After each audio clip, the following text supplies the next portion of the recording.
Hi friends, Principal Rabb-Patterson here on this Friday, May 29th, 2020, the last Friday of May. A little tired today.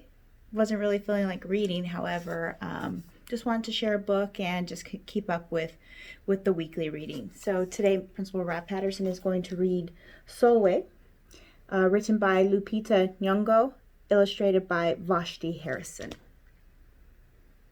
And the back of it says, could it be that night did not need to change, not even a little, not even at all?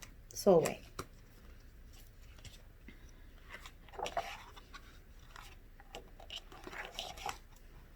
Sulwe was born the color of midnight.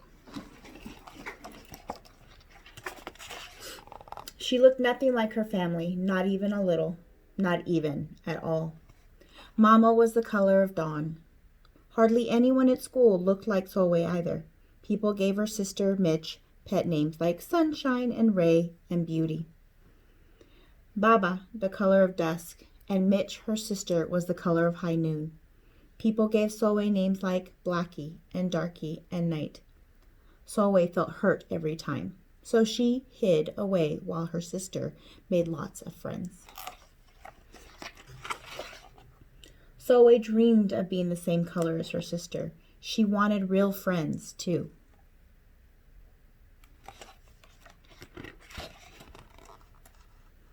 So she got the biggest eraser she could find and tried to rub off a layer or two of her darkness. That hurt. She crept into Mama's room and helped herself to her makeup. Oh no, she would hear about this from Mama. Sulwe decided to work from the inside out and ate only the lightest, brightest foods. With a stomach ache, she went to bed early and turned to God for a minute.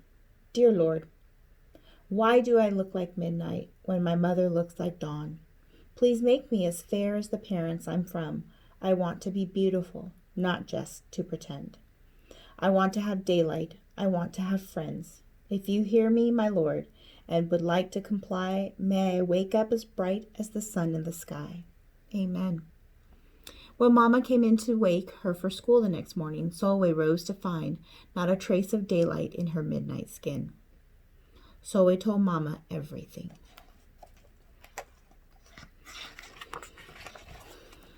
Mama asked, "What is your name?" "Sulwe," she muttered.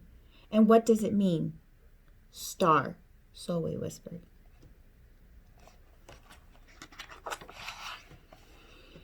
Brightness is not in your skin, my love. Brightness is just who you are. As for beauty, Mama said, rubbing Sulwe's stomach the way she always did to comfort her, you are beautiful. Sulwe sighed. Well, you are beautiful to me, but you can't rely on what you look like to make you feel beautiful, my sweet. Real beauty comes from your mind and your heart. It begins with how you see yourself, not how others see you. Now up you get, and out you go.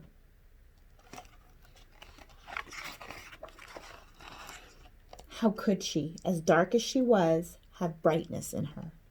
How could she have beauty when no one but her mother seemed to see it? How could she be a star? That night, a shooting star appeared at Sulwe's window. The night sent me, the star said.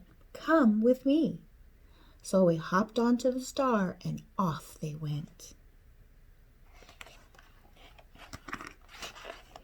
Long ago, at the beginning of time, said the star, there was night and day, and they were sisters.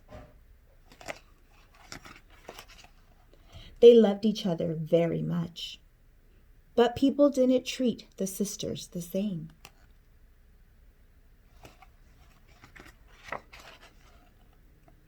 Lovely, nice, pretty, scary, bad, ugly. People gave day pet names like lovely and nice and pretty. People gave night names like scary and bad and ugly. She felt hurt every time. Well, night got fed up and walked right off the earth. Day stayed behind and enjoyed making everybody happy in the sun. But then day grew too long. Day began to really miss her sister. So did everyone else. There had to be a way to get her back. Day set off to find Night, and she did. "I miss you," said Day. "I miss you too," said Night. "But you don't know what it's like to be treated badly for being dark." "You're right, I don't," Day replied. "But what I do know is that we need you just the way you are. Come and see."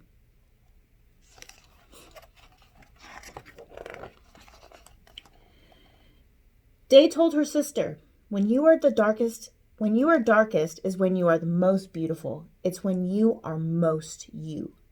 Could it be that Night did not need to change, not even a little, not even at all?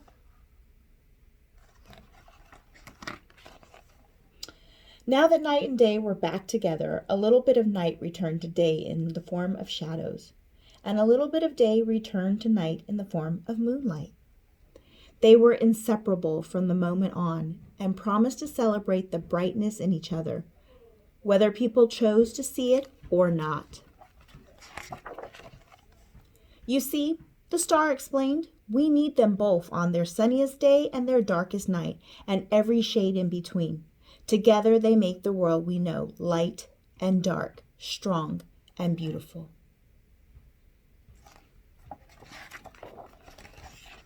Sulwe rose the next morning, beaming. There would be no hiding anymore. She belonged out in the world, dark and beautiful, bright and strong. And if she ever needed a reminder of her brightness, she could look up at the sky on the darkest night to see for herself.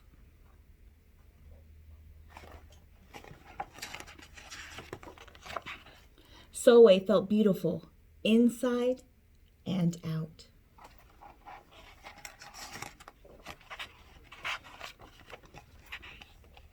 And this is just a little bit about the author's note. "Much like Sulwe, I got teased and taunted about my night-shaded skin. I prayed to God that I would wake up with paler skin. I tried all sorts of things to lighten my complexion. My mother told me often that I was beautiful, but she's my mother. Of course she's supposed to think that. It wasn't until I was much older that my feelings about my skin changed. It helped to see darker-skinned women being celebrated for their beauty. If they were beautiful, I could be too. I began to see myself differently. While both Sulwe and I had to learn to see our beauty, I hope that more and more children begin their lives knowing that they are beautiful, that they can look to the beauty in the world and know they are a part of it. And yet, what is on the outside is one part of being beautiful. Yes, it's important to feel good about yourself when you look in the mirror, but what is even more important is working on being beautiful inside. That means being kind to yourself and to others. That is the beauty that truly shines through. The journey I went on was very different from Sulwe's nighttime adventure, but the lesson was the same.